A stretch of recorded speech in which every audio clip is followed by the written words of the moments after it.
and welcome. I am the Restless Kaiser. And I am James Workshop. And together we are Modelling for Advantage.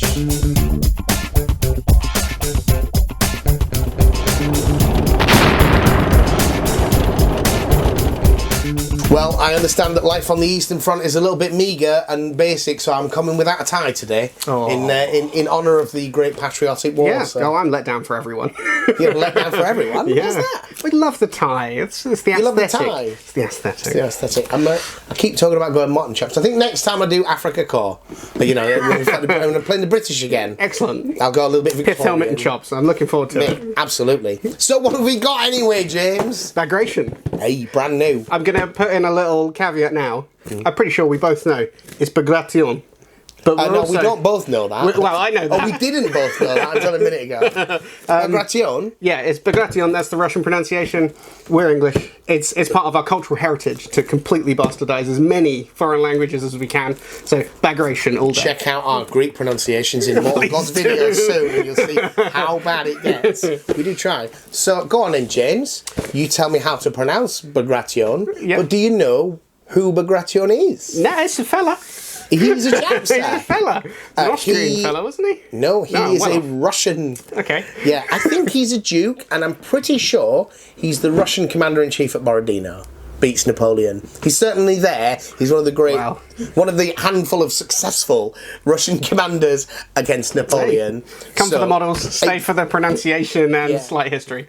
Absolutely. But presumably he was a prince or a duke, so it's probably also a place. Yeah. Oh, you don't get to be a general in the Napoleonic Russian army without already being at least a duke, I don't think. Right. Archduke, Grand Duke, Prince. Now I know. You know, I know. Yeah. But that's not what they're here for. It's not. No, they're here for Should we still in the plastic? It is. Oh, mate, like a couple of amateurs, we didn't take the plastic off, so now we can fail to get the plastic off. Oh. Hey. Musical interlude. I'm no stranger to peeling plastic in that way.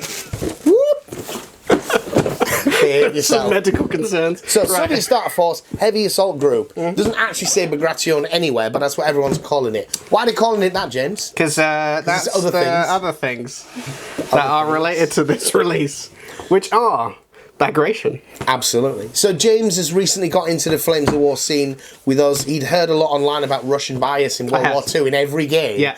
And the fact that your wife is Russian is immaterial. Oh, it's not. No, I don't love Soviets because I married one. I just want to win games. I just want to win games. 100%. So this is part of the release, this new Heavy Assault Group that's come because of the 1944 Soviet offensive, which I believe Bagration is the one that destroys Army Group Center. It seems to be, yeah. So we're getting all the big toys in here. We've got on here my favourite logo on any Battlefront product, all plastic. Look for this logo. There are still things that are not in plastic. Which does mean that there are new things in this box. There are new things in this box. So should we have a quick cut here while we get the sprues out? Yeah. Hello folks, I do have a little bit of a cold today. Hopefully I can edit most of it out, but if I look at points a little bit sweaty after a cut or something, that's why. Sorry about that. So we're back, we got the boxes open. Mate, there's stuff everywhere on this desk. While you do sorting out, I'll just talk about the paper. So you get this little starter booklet that they produced with all of these box sets. Your Soviet Starter Force. It's quite nice, 3-part fold out. You do have build instructions in here, which are fairly simple guides, and we'll talk about that a little bit more as we go through. Example unit cards. You've even got an example army list on the back that shows you if you build this, put this box together, it is 89 points. Which is, Soviets, that's a lot of stuff for 89 points. A lot of stuff. Being the late war stuff, these are not all like rookies, I don't think, when we get to the cards. But then again, it tells you the areas in which you can expand. So that's that bit. This is 70 UK pounds. Or 100 US dollars, I believe. Okay. Probably 8 billion Australian or Canadian dollars, because that's how things work out there. And if you're really excited about this, you can check out our website, modelingforadvantage.co.uk, and even buy one from us. But anyway, other bits of paper that you get in the book, you get the rule book. If you've not seen it before, it is a full rule book in A5. I pass these around to people I want to persuade, because every starter box or army box is coming with these. I've just started, and I've got 2. Yeah. But compared to others, the thing that I find really off-putting about starting a new game is when you need like 40, 50 quid's worth of rules. Whereas if you're giving away a softback full rule book to anyone who's at all into the game, has got loads of them. Yeah. Oh, for sure, yeah. Right. Now, probably quite important in these starter sets, Battlefront have recently decided that their normal platoon boxes are no longer containing the little teeny decal sheets. So the fact that you get a couple of decent sized decal sheets here is another... I might be wrong. Have you seen this one before? I have seen this one before. I don't recognise that one. I've seen this one before. It's the cards one, but I don't recognise that one. Yeah, and I'm not sure what the white diamonds are, but I have seen them on Russian tanks before. But I love that you have like little like words in Russian. Yeah. Which, as someone who knows nothing about Russian, I have no idea what they are. Yeah. Do you understand the history of them at the very least? Where you don't just write like "screw you Nazi" on the side of your tank. No, that's not what they say. People like we had war bonds. People could pay into by building a T-34 or building a KV-1 or something like that, and then you get your name on it. You could possibly name it if you wanted to. Yeah. So there are some there's some famous stories of husband and wife teams who actually managed to convince Stalin that the tank that they bought was their tank and that they were going to pilot that tank and that they were going to drive it. So they named it, got in it, and then drove it at the Germans. I know there was one woman said for quite a while she her husband and her 3 sons had died fighting, and so she did fundraiser, bought a tank, and then piloted it. That's and exactly her how it mother. worked. Yeah. She died in the end, unfortunately. But apparently she was really quite reckless as a tank commander, was always in amongst the troops. I'd imagine with her history that might be something. Yeah, it's like, and a lot of the Soviet women's battalions were like that, weren't they? These are deeply grieving human beings. Yeah, something to prove and something to lose. They don't want to live. Yeah, anyway, tragedy. Right, decal sheets, unit cards. So I think what we'll do, James, if it's all right with you, is if you pick the sprues, one at a time, and I'll look at the unit cards while you do so. Okie dokie. So I can talk a bit about the stats. Obviously, you will as well.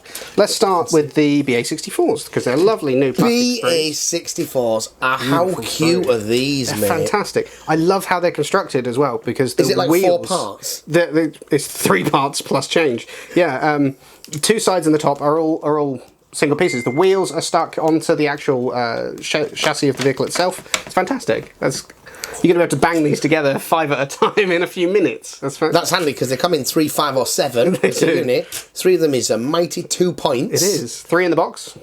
3 in the box. So you used to be able to get these as resin and metal, and they're a really good example of why I'm not keen on resin and metal. Is because if I was to put something like this together, all 4 wheels pointed in different directions, and that bugged me up no end. Yeah. But as an armoured car, mate, this thing has just got like a light machine gun. What's this Russian light machine gun called? A DP? The DP. Yeah. The DP, yeah. That's its armament. It's got a DP. But for 3 points, you're going to get the spearhead rule out of these. And Which is something I haven't had before. You're going to get 3 bullets. Yeah. You know, as in it's going to take 3 shots to take them out. And they're so cute. And I think they look great. And they're brand new, right? They're brand new, Never seen them before. Never seen these plastics before. 2020 written on them. They're absolutely this year. BA-64Bs. Oh, now this you might like, James. Because there's another unit card in here. Ooh, which one? There's a BA-64 OP. And the whole army's OP, man. You don't have an observer in there, enemy at the gates, do you? No. In order to take it, you have to field a 76mm artillery. Yeah, or Katyusha. I'm in for that. Yeah, but you've got to have artillery. Yeah. But interestingly, it doesn't include mortars, although it could spot for mortar batteries. So you've got to have some proper artillery before you can take it. But it's at one point it would be a massive upgrade for your force. Huge, yeah. Observer and Scout. Scout's something I've not used before either. It's got a skill of 3+, not 5+. So it's all looking good, right? Oh, these people can drive. Well, no, when you do the range in, you use a skill check, don't you? All right. I think that's the only 2 SU BA-64s. Okay, so let's move on. Bro. So, a notable thing about these, both the SU-152 and the IS-2 JS2, whatever you want to call it. It's up to you. They both use the same Depends chassis. on whether it's Joseph Stalin or Yusuf Stalin. Joseph Stalin. Yeah. They both have the same base. So the bottom of the tank is the exact same. So you're going to find you're going to find 8 of this sprue in the box. Right. So that's 4 for each set. If you see what I mean. Right. So you've got four SU 152s or 122s, and then you've got 4 JS2s. So they all use the same. So you've got 8 of that sprue. 8 of that sprue. Yeah. Right. Okay. Well, before you leave it, so that's the 2015 sprue. Now, good things about this is there's a lot of detail on those tracks. Oh yeah, they're really good. They're really nice. I mean, I've seen a lot of Battlefront kits. There's 2 things about this which are much better than a lot of their other earlier ones. One is the sprue gates are at the back of the track, well, not the front of the track, so you don't have to cut into the tracks to get them out. Yep. But 2 is just the level of detail. I love the fact that the track is slightly sunken. Yeah. Because this vehicle doesn't have skirts either, does it? So you're going to see all of that. I've got some of them constructed, so we'll put some pictures up in the video as well, and painted as well. Nice. All right, so that's 2015 sprue. Yeah. So and that's the so we're looking at the JS. I'll get those out while you. Do you want the JS2 first? And 152 is that? Yeah, the ISU 152, the assault gun, and then the JS2. A lot of numbers and letters. They say IS2 on these cards. Should we keep it simple? Let's keep so we're it going with with IS. Yeah, so let's do the IS. So it's the same. So IS2 on here is 7 points for 1. Oh, that's the HQ. That'll do it. Is the tank company. Let's have a look at that. So, mate, you can take this as a formation. Yes, you can. Yeah. So your formation can be 2 companies and 1 single card HQ. So the IS2 then guards heavy tank company. You get 3 IS2s for 22 points, 5 for 37, and there's an option for 4 in the middle. 122mm gun has got an anti-tank power of 14, a firepower of 2. Real gun. Brutal and slow firing. She's got 10 frontal armour. And she's aggressive, not reckless. Not reckless. Which is very good in comparison. Now, I've got to say, I mean, you had the amazing experience of KVs versus Panzer IIIs. A frontal armour of 10 in the late war is not nearly so exciting. No, it's good. It's not fantastic. Good, but for the number of points you're paying, is it good? 3 for 22 points. 3 for 22 points. Seems good. It seems pretty good, I gotta be honest. But I'm not sure I'd want to take a whole the aggressive is a little off-putting. I think if you take 7 of them, you're going to do something good, pretty much regardless of what happens. So if you took 7 of them, 22, 44... There'll be a formation in the book, which is... No, there is one. There was a card which I had the... So you got the HQ. Card. So 1 artillery regiment HQ, which presumably this is one of. 44. And then 2 to 4 of this. Yeah. So you take 7 of them altogether. 51 points. Yeah. In a 100-point game. In a 100-point game. 7 IS2s it's a big with a lot of support.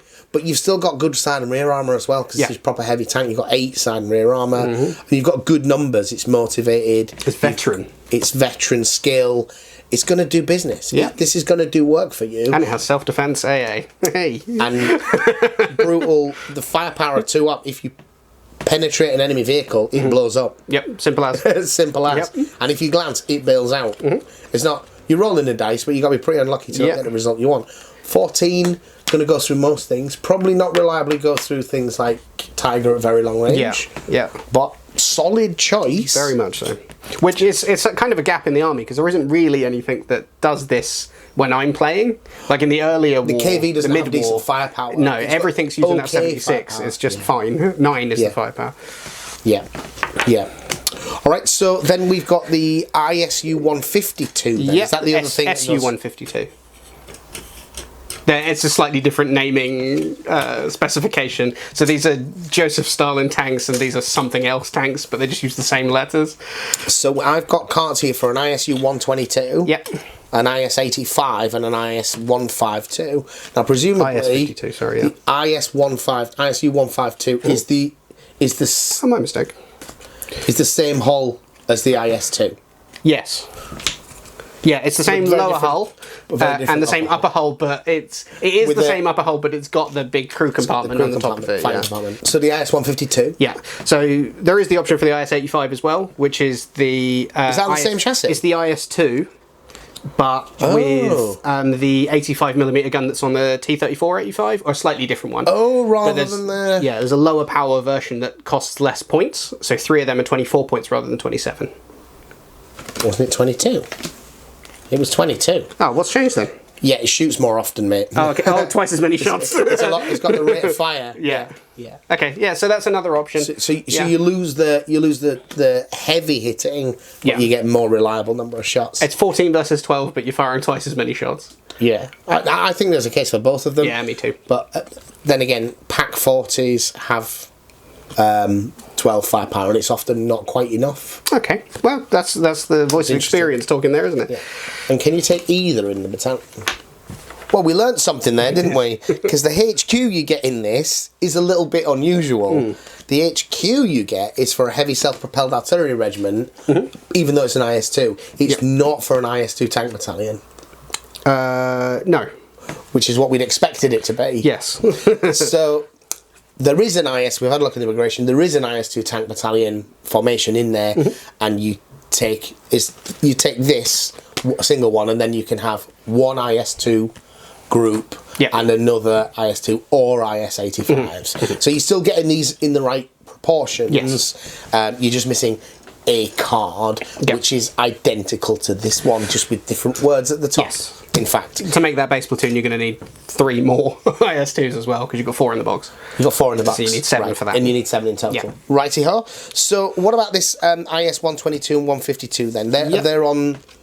So that's this other top half of the sprue. So we've got this chunky boy. So you've got the 2 very large guns that are attached to it. The shorter barrel one is the 52, the longer barrel one's the 122. Yeah, so the one with the muzzle brake is that little chunky boy there is the one that's the one. It's got a little bit of emery board on the end there. The one, the nails. Yeah. So the IS-152 is this howitzer version. Yes. It's got a firepower of 2+ and 64-inch range as artillery. But if you fire it direct fire, because it's a very big shell, even if it's HE, it's still got an anti-tank power of 13. An automatic firepower check. And brutal. And brutal. What brutal does is if you pass an infantry or gun team save, you have to re-roll. If you pass, you're forced to re-roll. So it reduces the chance. This has only got front armour of 9, which is still pretty generous, because I don't think much of that top box will be armoured. No. Because of the weight of it would be enormous. And 8 side armour. And this has got a direct fire range of 20... Only 20 inches. 20 inches direct fire, 64 inch. So you have to be within 10 inches to get a good punch at something.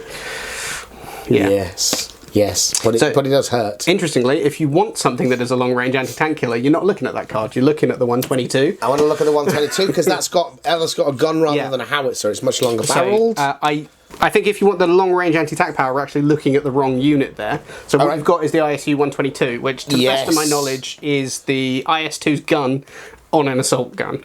Right, yeah, in a whole mount. Yeah, in a whole mount. Yeah. So it's got the 14 firepower, it's got the 2+, it's got the brutal, it's got all those rules that you want from that. But it's got 28-inch range instead. And a 28-inch range, yeah. So it doesn't have... It still has the artillery option, it's just not as good an artillery option. It's also a little bit cheaper. It is a tiny bit cheaper, yeah. 5 of these come in at 32 points. They're not bad anti-tank platforms. So interestingly, mid-war, ISU 152s, 31 points for a pair.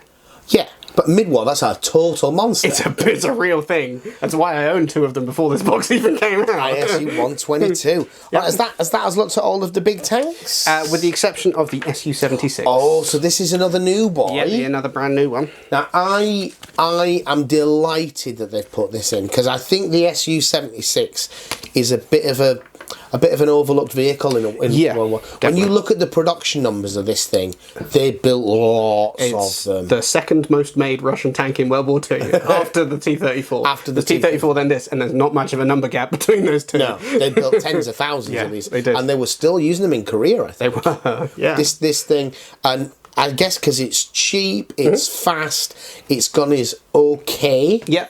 So the T-70 is a vehicle that was designed by the Russians almost specifically to be something that you could make in a garage. Right. So they knew that T-34s weren't going to be able to be made in anywhere except tractor factories and big places. Tractor factories, yeah. Like Stalingrad. Like Stalingrad. Famously, tractor factory making tanks now, yeah. So yeah, places that had heavy industry, whereas a T-70 could be made in a garage at at their home garage. Not home garage, but you know what I mean. They could be made in car garages. Yes.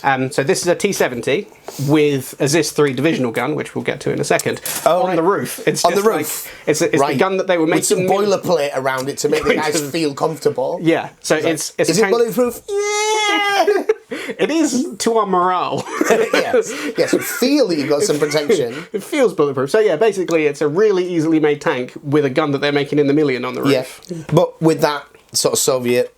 It'll work in all conditions, all that kind of, you know, you turn it on and it goes. Yep. Yeah. And as a gun platform, you know, it's not too bad. It's only got front armour of 4, which means you're not paying. The problem with like armours of like 6, 7, 8 is they don't do anything, but you're paying for it. And it's got the, as you say, the same cannon as the divisional gun, so a 24-inch range. Take 2 shots at anti-tank. Power 9. Perfectly fine, yeah. It's a T-34, but cheaper and way less armour. It's exactly the same profile, basically. And it can fire as artillery at 72-inch range. And you can take... now as artillery, you can take a 5-gun battery. And I think if you take a 5-gun battery, you either get +1 to hit, you get some other bonus. So that's how I'll be running them. Thank you for that information. Yeah, it's quite interesting with artillery. There's like the up guns of 1 or 2 underperform, 3 or 4 performance expected, 5 or 6 overperform. Yeah, 13 points. That's not bad. It's pretty damn good. I've got to be honest. And it's got the skill of trained rather than terrible fire that you had before. I think. Yes. Yeah. So you got reliable chance of ranging in. I mean, 5 of these is 13 points, and just having had a look, 4 of the 76s is 8 points. So I think you're actually doing pretty well out of that. It seems like well, you're getting a whole pointing. column shift, I think. Yeah. You get a real performance indicator. And in terms of objective, these things, if you got them held back so they don't just get shot up early, they've actually got some anti-tank power and they've got some mobility. Yeah, and with trained 4+, they can hit something eventually. Yeah. Pretty quickly. Did I mention the IS-2 moves 10 inches tactical, by the way? You did not. You're thinking it should be 4, right? Soviets like their speed. They do. So again, this is another nice little kit, isn't it? You've got that kind of assembly that they're doing. The cabin on the top is going to be put together. It's not separate, it's moulded in with other bits, which just reduces the number of glued sections and the chance of things moving around a little bit. Yeah. And with something like this, there's a decent chance that you're going to end up with a little bit of a gap somewhere, but so small that you just fill it with plastic glue. As with their other kits, there's a really nice detail on there as well. That top hull actually has some good detailing to it. Considering the real thing is really slab-sided, they've managed to get some good detail onto it. But a lot of people, in a lot of different systems, they don't make plastic ones of this, and they're really prolific. Yeah, it's a very important vehicle. Yeah. All right. Yeah. That was that. So that was another new thing. We talked about that. So then, what else we've got in here is we've got 76mm artillery, 76mm, which can also be built as 57mm guns. They're on the sprue as well. Right. Interesting. So 3 of them in there. What I like about this, if I may, you may, is the fact that you get. You get hard plastic, which is my favourite kind of plastic. Hard plastic artillery crew. Yeah, they're nice crew as well. So you need 5 for the base, you got 6 on each one, so there's a tiny bit of variation between what they usually have to do. Yeah, you got the classic, like, oh no, it's firing. And the pointy man with one hand. And then everybody else is like, this shell is in my groin area. Yep. That going on. There's one 57mm shell on there and there's one 76mm shell on there, so you know which one you're meant to do if you know which one you're meant to do. Now we can go back to this though. So the plastic cannon were one of the earlier iterations. So yeah, this is a 2015 cannon. Yeah. Now there's nothing wrong here for me with the moulding, but these pieces do look quite thin. Yeah, I've built a few of these now. I've got 4 of them. I'll put some pictures up of them finished. Yeah. One thing that they've got that is a major issue with this sprue, and it's a serious issue, I've got to be honest, the gun shield on the front of it, there's not really any real keying for it. Yes. There's a couple of little spots where it's obvious it's supposed to go, Yeah. but there's a lot of finagling, waiting for the glue to set a little bit, and twisting Yeah. it, and then lining them all up to make sure you've got them all in the wrong position so they look So they're right. consistently wrong. Yeah. So Yeah. it's not a great piece, but otherwise the kit's pretty quick to put together. But it's Yeah, a lot it of is- parts that sit on top of quite thin things, and they got a lot of rock to them. Oh, you really, because it's not, when you see, you think, oh, just look at a photograph. So then you look at a photograph, it's never going to be at the kind of angle that's going to let you see how this gun shield locks into that gun carriage. It's exactly the same problem with the 28mm one for bolt action. Right. I looked at various pictures on that and said, this doesn't look right, however I fit it. Yeah, I did the You've exact also same got thing. you've got these strange kind of spikes coming out of the front of it. Of the gun of the carriage. Yeah. I'm not sure what they're for. I've got no idea either. Maybe to do with the way it hitches to a limber or Maybe, something. yeah. I'm not sure. Oh, on the rear, sorry, those two spikes that are on the bottom. No, they're at the front of the where the gun tails go into the bottom of the carriage. I've no idea what that's for. No, me either. But they're definitely here. I don't know what they are. That's on a 28mm one. I don't know what they do, but they're there. Not a clue. But it's an okay kit. Yeah, it's fine. And as you say, you've got the 57mm anti-tank gun, and you've got the plastic. howitzer, and it's in hard plastic, which is good.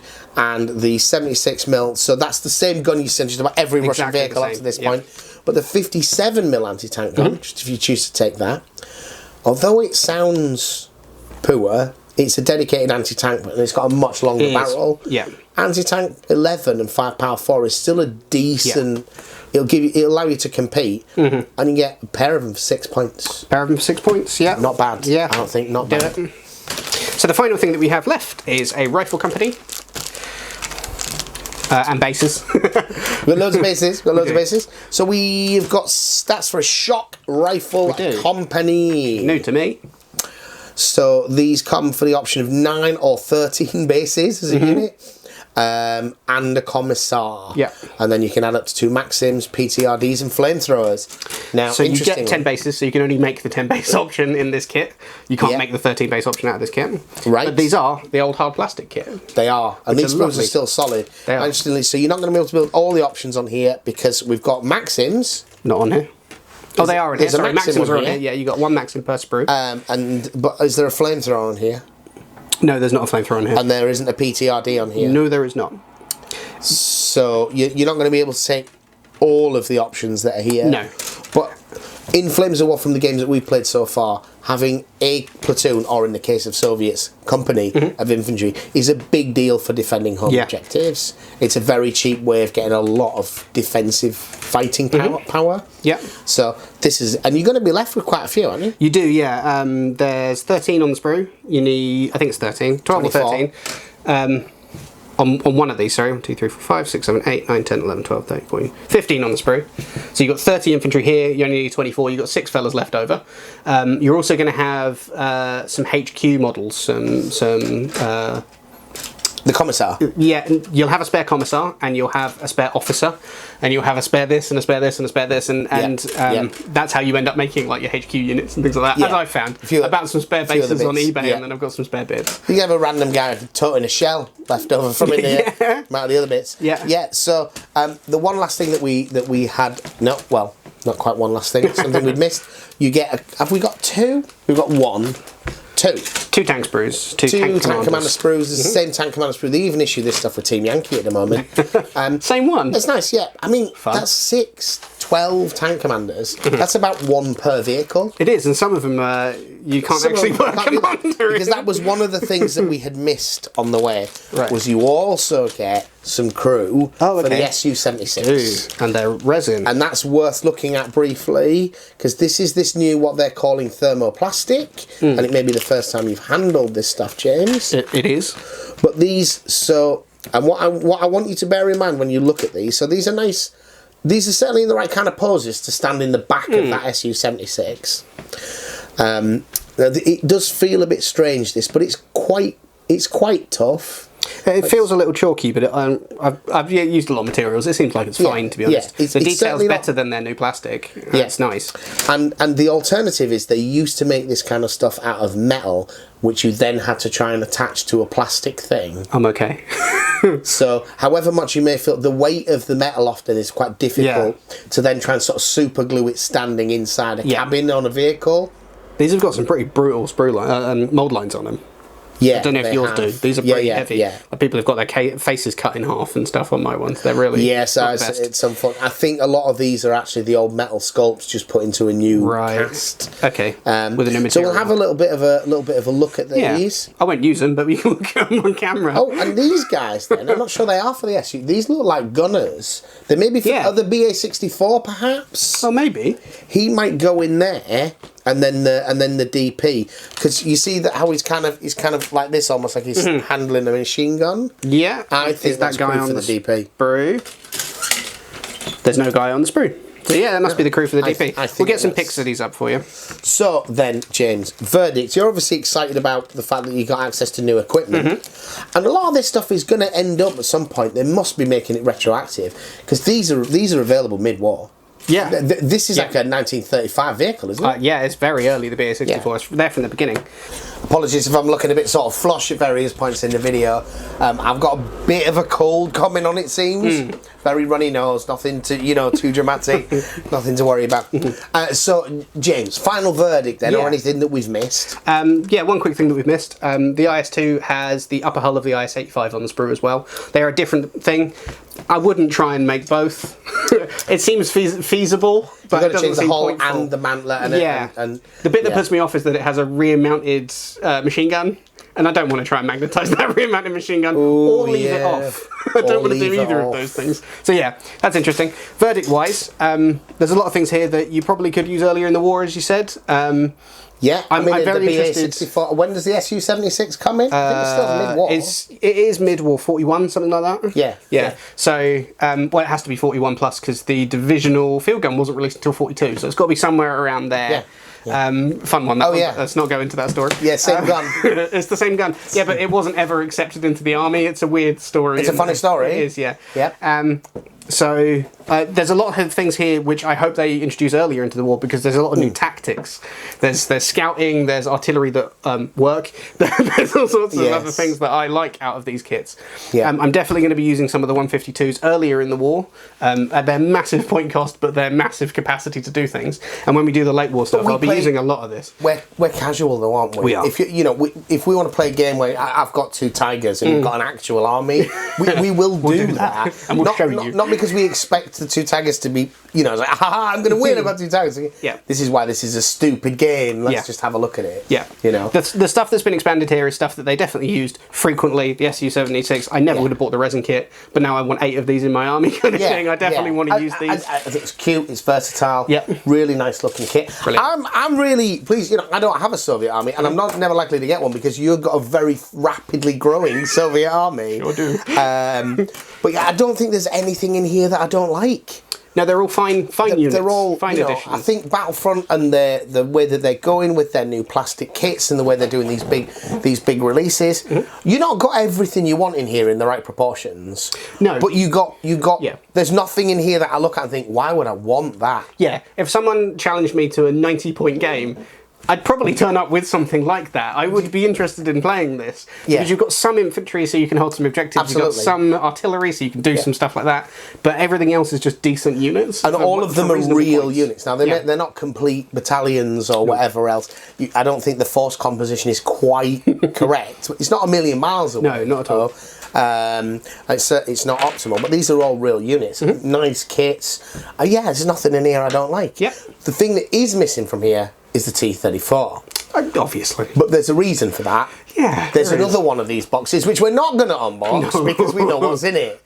There's another one of these boxes released at the same time, which is just like 25 T-34s. I think it's 24 T-34s. I'm pretty sure. That's it. And that's a perfectly legitimate army as well. Completely. But I think you might have been a bit annoyed if there were some T-34s in here as well. Yeah. If you want to do the T-34 thing, we've got a box for you. I've been playing for a short while and I've already got 9 T-34s. They've already come in everything. It's not enough, is it? It's nowhere near enough. I need at least 10. Yeah, absolutely. All right. I'm excited to see some more of this stuff. Yeah, me too. Thank you for watching. All right.